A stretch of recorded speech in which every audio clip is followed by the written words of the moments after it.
Welcome to WinSouls TV. This is your host, Jeff Thomas. Now, today I would like to talk to all men. This is a warning to all men. Now, ladies, please listen as well. But this message is directed to all men, especially married men and men that are in relationships right now.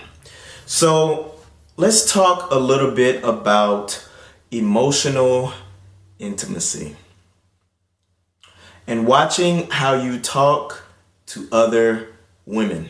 So if you watched any of my past videos concerning my past life and how I grew up, when I was a teenager, things began to happen in my life and I began to live like a player lifestyle. I was a womanizer. So married men in relationships, watch how you talk to women. And what do I mean by that? Emotional intimacy. Now, when we have deep conversations with people, when we talk to people a specific way, that is a level of intimacy. Now, there is a level of intimacy that should only be shared with your significant other. And I don't mean just having sex or making love. No, not that type of intimacy or intimacy that necessarily involves feeling in terms of an emotion. But I am talking about a level of intimacy that you and your wife only share through conversations, sharing your deepest, darkest thoughts on specific topics, and venturing into depth in terms of how you feel, in terms of the full expression of yourself and your emotions to your significant other. That is a sacred place, and it belongs to your wife. And it belongs to, your girlfriend that you are courting, that will soon be your wife, right? Now, what happens when you begin to have those types of conversations in depth with people or with other women that are not your wife? You see, because I am totally of the mindset that emotional intimacy literally leads to adultery, especially if the person of the opposite sex is attractive. And why do I say that? Because now, if you're married, if you're having a great relationship and you guys hit a rough patch emotionally, that person that you are having those intimate conversations with outside of your wife will be there to comfort you. That person will be there to possibly stroke your ego. That person will be there to be intimate with you without being physically intimate. And that is a complete violation of your marriage and your relationship to the woman that you are courting right now, to the guys that are in boyfriend-girlfriend relationships.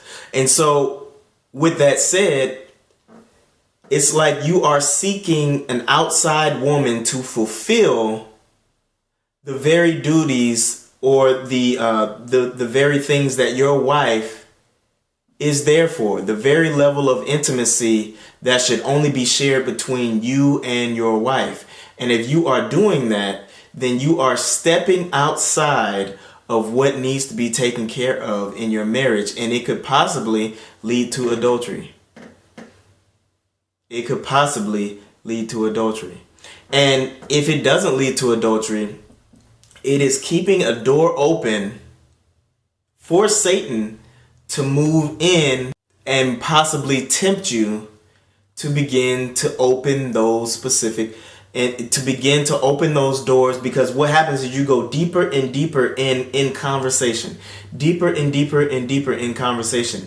And the more that you are having those conversations, the more that your thought pattern is literally interjected within those conversations. And if your thought pattern is not the way that the Lord is in the mindset and the path of the Lord, and even if it is, it still can lead to those specific places, which is why all levels of intimacy, whether it's emotional or physical, belong to your significant other. And the way that we should view women has to change. The way that we view women has to change. If they are not in your family, this is a mindset that I'm just going to give to all of you guys. If they are not in your family, this is how you should view her. If she is younger than you, view her as your daughter. If she is of the same age or around the same age, view her as your sister. And if she is older than you, view her as your mother and treat her with respect.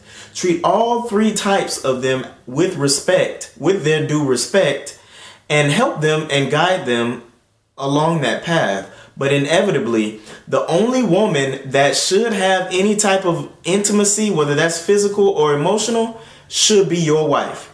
Other than that, if you are alone with a woman in like, just in like a specific environment, and it can be completely platonic, you're at risk.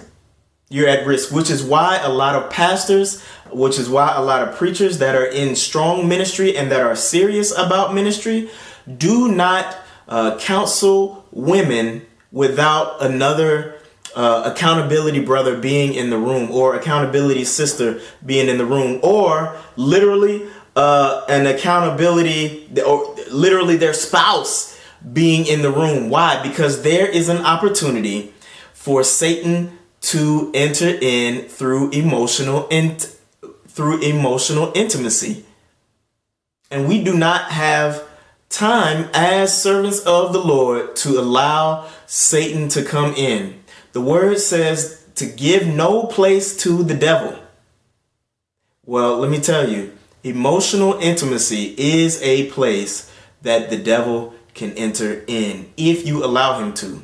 Our thoughts become things, and if we don't have our focus on the Lord, this woman's beauty and this woman, it could be the way that she walks, the way that she talks, any level of attractiveness that could be there. If you are being emotional intimate with this specific woman, and you are thinking, okay, possibly she's beautiful, but I don't know. Yeah, I don't know where this could lead or anything like that. Anything like that. If you are thinking it, then it's eventually going to come out of your mouth in such subtle ways. Because think about it. If you're already taking your time to step outside of your marriage and talk to that woman emotionally, instead of talking to your wife intimately with that level of emotion, then that's already a door that's open. That's already a door that's open. You've already taken the first step. Step 2 is being emotionally intimate with that lady or that woman. And you're also abusing your ministry. You're also abusing the ministry that the Lord has given you to shepherd. So I hope this has really been helpful to you guys. Please be mindful and remain at the door of your emotions. Be mindful and remain and guard the doors of every single thing or every entrance in your life, and ask the Lord to lead you and guide you and protect you. Because I'm telling you, when you are moving in a specific way, you better believe Satan is going to come at you in your weakest areas. And a lot of our weakest areas are women. Let's just be real here. So I hope this has been helpful to you guys. Be blessed. Have a good one.